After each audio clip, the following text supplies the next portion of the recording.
नमस्कार दोस्तों। कहते हैं कर्म तेरी अच्छी तो किस्मत तेरी दासी, और नीयत तेरी अच्छी तो यही मथुरा काशी। तो हमें अपने कर्म पर ध्यान देना चाहिए। निश्चित रूप से हर एक कर्म जो हो हमारा वो अच्छा हो। तो दोस्तों चलिए, एग्जाम एक्सपर्ट टीवी में आपका हार्दिक अभिनंदन है। और मैं यह कहना चाहता हूं कि जितने भी हमारे प्रश्न हैं ये परीक्षा उपयोगी हैं। ये कम्पिटिटिव एग्जाम में कई बार पूछे गए हैं और पूछते रहते हैं। मुझे लगभग 200 एग्जाम में अपेयर होने का मौका लगा है, तो उसका जो अनुभव है मैं उसे साझा कर रहा हूं। तो आप लोग निश्चित रूप से एक एक क्वेश्चन को सुने, एक एक वीडियो को 2 बार 3 बार सुने आप, और एक नोट्स बना लें। उसके बाद मैं आपका टेस्ट लूंगा।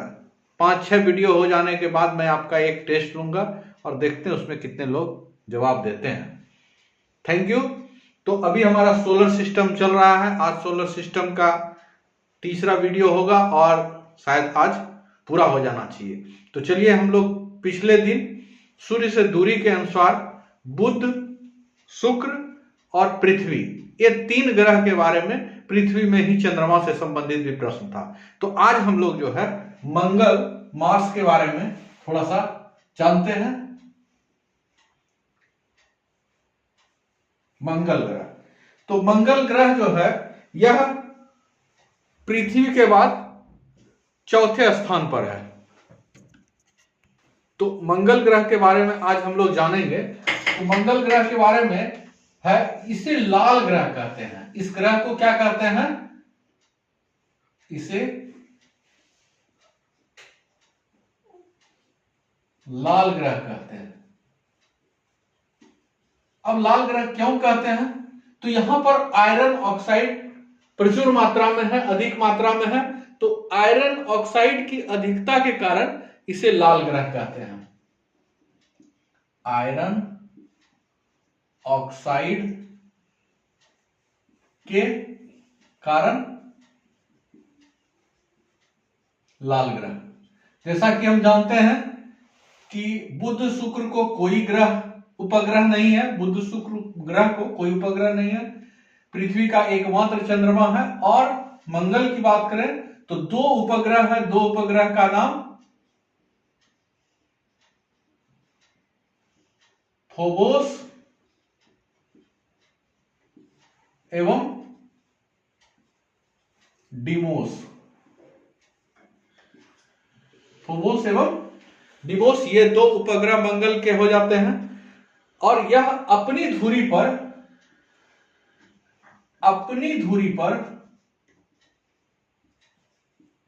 24 घंटे में एक चक्कर लगा देता है। यानी मंगल अपनी धुरी पर 24 घंटे में एक चक्कर लगा देता है। लेकिन यही सूर्य की परिक्रमा करने की बात की जाए तो यह 687 दिन लेता है।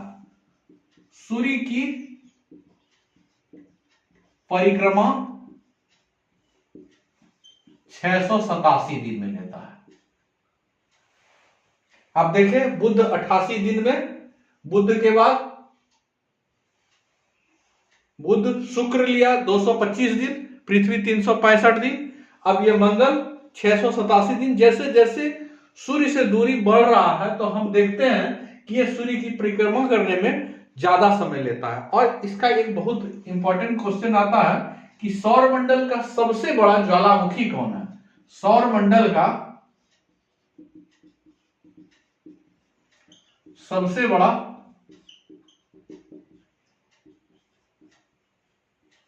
ज्वालामुखी, सौरमंडल का सबसे बड़ा ज्वालामुखी कौन है? तो ये इसका नाम आता है ओलंपस मॉन्स। और एक क्वेश्चन और इसका आता है कि जो सबसे ऊंचा पर्वत है, सौरमंडल का सबसे ऊंचा पर्वत, सौरमंडल का सबसे ऊंचा पर्वत भी इसी मंगल ग्रह पर पाया जाता है, निक्स ओलंपिया के नाम से। और कई जगह ओलंपस मॉन्स भी इसका नाम आ रहा है। तो हम लोग दोनों ध्यान में रखें, जो ऑप्शन में आए दोनों नहीं रहेगा, क्योंकि दोनों एक ही चीज है, निक्स ओलंपिया या ओलंपस मॉन्स। एक बार हम लोग फिर से मंगल ग्रह के बारे में पढ़ते हैं कि इसे लाल ग्रह कहते हैं। आयरन ऑक्साइड की अधिकता के कारण ही इसे लाल ग्रह कहते हैं। इसके दो उपग्रह हैं, फेबोस और डिमोस। अपनी धुरी पर यह 24 घंटे में एक चक्कर लगा लेती है और सूर्य की परिक्रमा 687 दिन में यह करता है। सौर मंडल का सबसे बड़ा ज्वालामुखी ओलंपस मॉन्स और सौर मंडल का सबसे ऊंचा पर्वत निक्स ओलंपिया अभी हम लोगों ने देखा। अब हम लोग बात करते हैं बृहस्पति ग्रह की। बृहस्पति जो है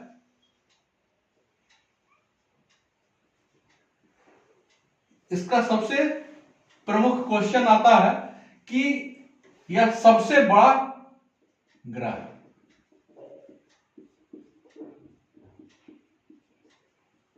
सबसे बड़ा ग्रह है। बुध, शुक्र, पृथ्वी, मंगल और उसके बाद 5वां स्थान पर, यह दूरी के अनुसार पृथ्वी से 5वां स्थान पर है। और इसका एक है कि यह इसका सबसे बड़ा जो है उपग्रह, सौरमंडल का सबसे बड़ा उपग्रह कह सकते हैं। सौर मंडल का सबसे बड़ा उपग्रह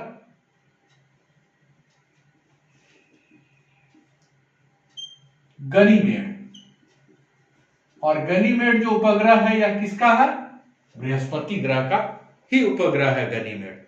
और बात की जाए कि इसके कितने उपग्रह हैं, तो 95 उपग्रह हैं इसके।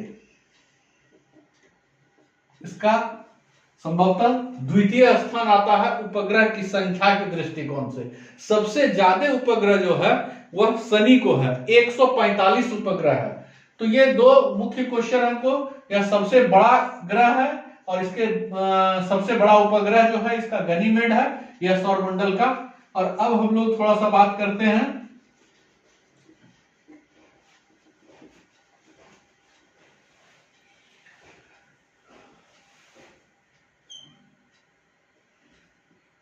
शनि यानी सैटर्न। तो यह जैसे बृहस्पति सबसे बड़ा ग्रह है, यह आकार में उसी तरह दूसरा सबसे बड़ा ग्रह है। आकार में दूसरा सबसे बड़ा ग्रह में है। इसके उपग्रह की बात की जाए तो इसके उपग्रह की संख्या 145 है। अगर कभी क्वेश्चन आए कि किस ग्रह के सबसे अधिक संख्या में उपग्रह हैं, तो वह शनि का है। और इसका जो उपग्रह है एक टाइटन,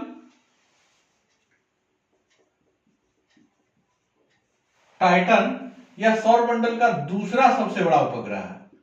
सौरमंडल का दूसरा बड़ा उपग्रह। पहला उपग्रह तो हम लोग अभी देखे बृहस्पति का गनीमेड है और सौरमंडल का दूसरा बड़ा उपग्रह टाइटन है। अब हम लोग देखते हैं यूरेनस, यानी कि अरुण। अब अरुण से क्या क्या क्वेश्चन आता है यूरेनस से, तो यह जो है तीसरा बड़ा ग्रह है यूरेनस। और इसकी बात करें तो इसकी खोज किसने किया था, इसके क्वेश्चन कई बार आए हैं। इसकी खोज किसने किया था, यानी कि यूरेनस का?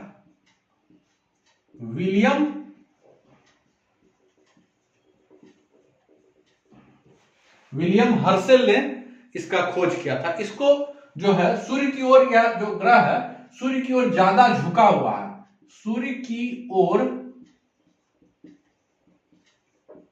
ज्यादा झुका होने के कारण इसे लेटा हुआ ग्रह कहते हैं। लेटा हुआ ग्रह कहते हैं। क्वेश्चन आता है कि लेटा हुआ ग्रह किसे कहते हैं, तो अरुण का, यूरेनस को।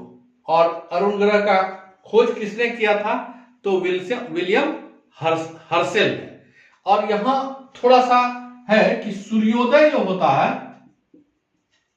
इस ग्रह पर, यह पश्चिम की ओर होता है। इसका ऐसे क्वेश्चन आ सकता है, किस ग्रह पर सूर्योदय पश्चिम की ओर होता है?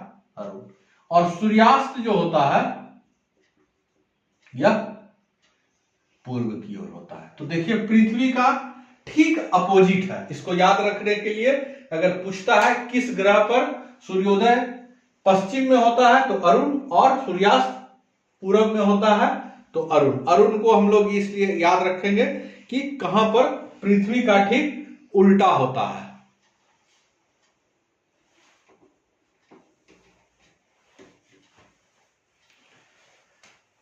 अब एक हम लोग का बच रहा है नेपच्यून। यह इसके बारे में आता है, यह सूर्य से सबसे दूरस्थ ग्रह है। यह सूर्य से सबसे दूरस्थ ग्रह है और इसके उपग्रह का नाम है ट्रिटॉन। इसके उपग्रह का नाम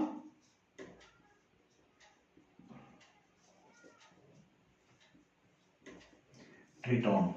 तो ये हमारे कुछ ग्रह से संबंधित जो भी क्वेश्चन थे, जो आता है कि आकार में दूसरा सबसे बड़ा ग्रह कौन है? शनि। पहला तो हम जानते हैं बृहस्पति है। शनि के उपग्रह की संख्या 145। किस ग्रह का सबसे ज्यादा उपग्रह है? तो भाई शनि का। सबसे अधिक उपग्रह, सबसे अधिक उपग्रह किसका है? शनि का। यह क्वेश्चन आ सकता है। सौर मंडल का दूसरा सबसे बड़ा उपग्रह, पूरे सौर मंडल में जितने उपग्रह हैं उसमें सबसे दूसरा स्थान टाइटन का नाम आता है। यूरेनस से संबंधित इसका खोज विलियम हर्शेल ने किया था। सूर्य की ओर यह ज्यादा झुका हुआ है जिसके कारण इसे लेटा हुआ ग्रह कहते हैं। सूर्योदय जो होता है यहाँ पर पश्चिम की ओर होता है, पृथ्वी का उल्टा, और सूर्यास्त जो होता है यह पूरब की ओर होता है।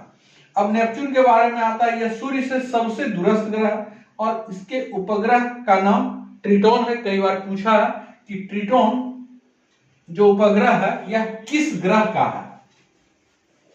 तो नेपच्यून का है। आगे हम लोग देखते हैं और कुछ क्वेश्चन महत्वपूर्ण है। कहता है क्षुद्र ग्रह कहां स्थित है?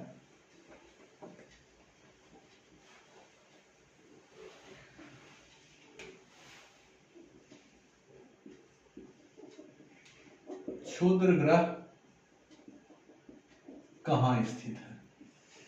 तो हम लोग जानते हैं कि मंगल और बृहस्पति के बीच में यह आकाशीय पिंड है जो सूर्य की परिक्रमा करता है। मंगल एवं बृहस्पति, ये दो जो ग्रह हैं के मध्य एक आकाशीय पिंड है, एक आकाशीय पिंड है जो सूर्य की परिक्रमा करता है। हालांकि क्वेश्चन इससे बहुत बार पूछा यही कि सूर्य ग्रह कहां स्थित है? तो मंगल और बृहस्पति के बीच में। अब थोड़ा सा देखते हैं धूमकेतु। धूमकेतु को ही कॉमेट या पुच्छल तारा कहते हैं। तो जैसा इसका नाम है पुच्छल तारा, इससे क्वेश्चन आता है कि धूमकेतु का पूछ हमेशा सूर्य से दूर होता है। धूमकेतु का जो होता है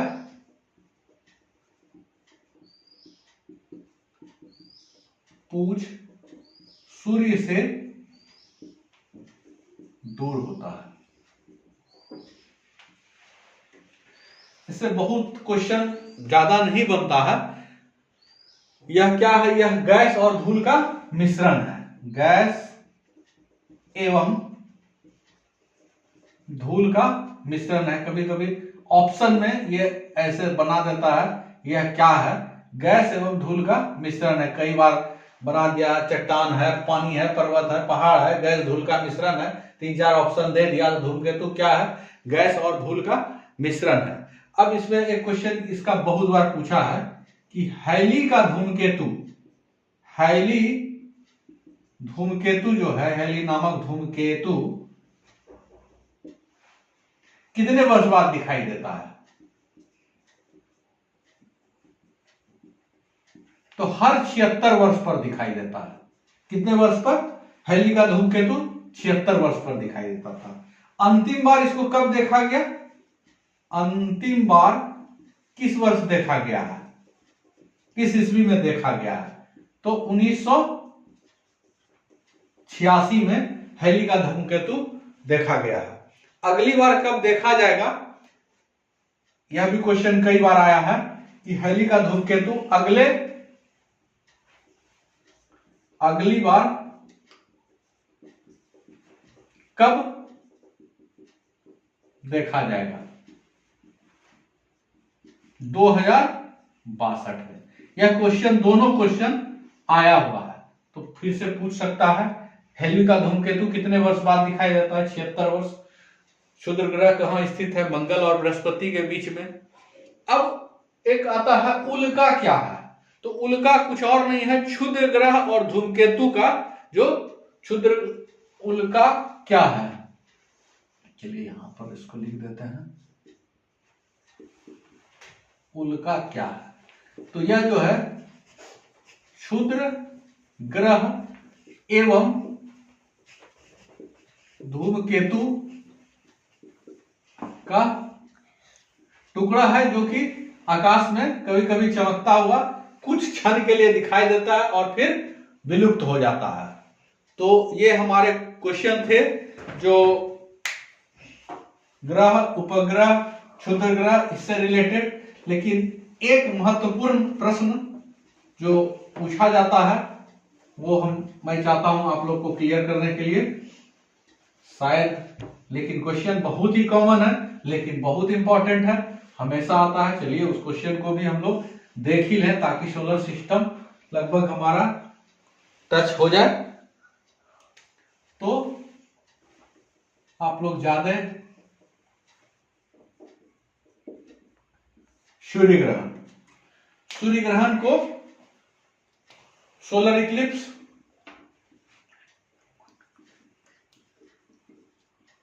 कहते हैं। सूर्य ग्रहण किस तिथि को होता है? तो यह हमेशा अमावस्या को होता है। अब देखिए, सूर्य ग्रहण कहने का मतलब सूर्य पर ग्रहण लग जाना। सूर्य पर ग्रहण लगने का मतलब हो गया कि सूर्य का प्रकाश जो पृथ्वी तक आ रहा है उसको रुकना।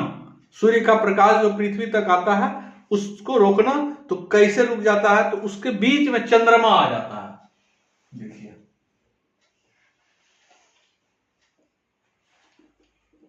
सूर्य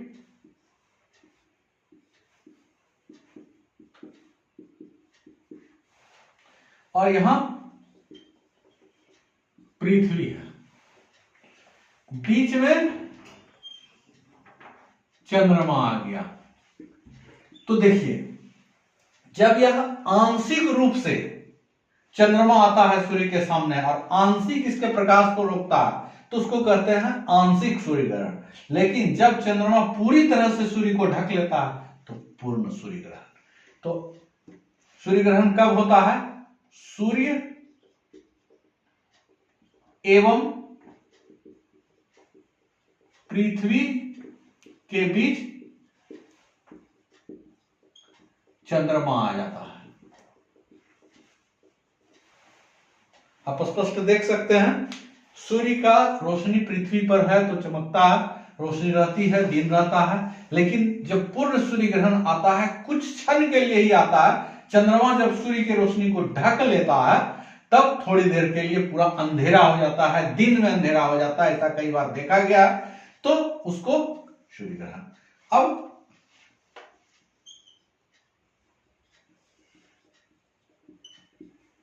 चंद्र ग्रहण, लूनर इक्लिप्स, लूनर इक्लिप्स। तो इसमें क्या होता है? यह किस तिथि को होता है? तो यह हमेशा जब भी होगा चंद्र ग्रहण तो पूर्णिमा को होगा। अब यह किस स्थिति में होता है?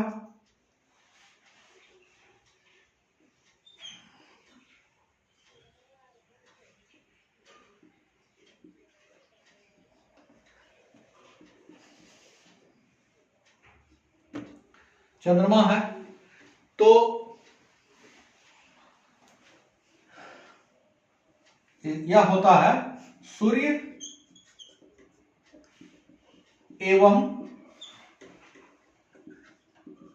चंद्रमा के बीच पृथ्वी आ जाता है।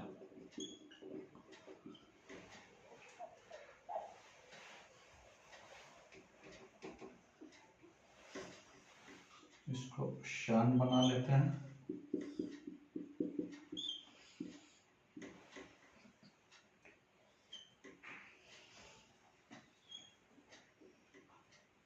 ये चंद्रमा हो गया और इसके बीच में पृथ्वी आ गया।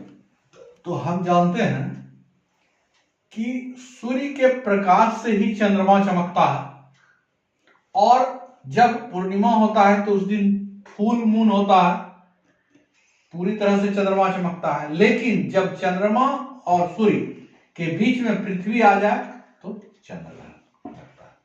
तो यह क्वेश्चन भी बहुत इंपॉर्टेंट है, यह बराबर आता है।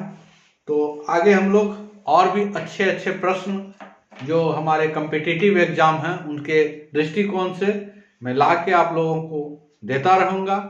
तब तक के लिए आप लोग जो पीछे का है उसको रिवाइज करें। मैं एक दिन पूरे जितना भी अभी तक 5-6 वीडियो हुआ है उसका मैं सारा आप लोग को एक ही दिन में रिवीजन कराऊंगा। उसके लिए आप तैयार रहें। तो इसलिए आप देखते रहें, पढ़ते रहें, बने रहें कंपटीशन पर। और यदि आपको जानकारी अच्छी लगी तो प्लीज चैनल को सब्सक्राइब कर दें। Thank you. जय हिंद।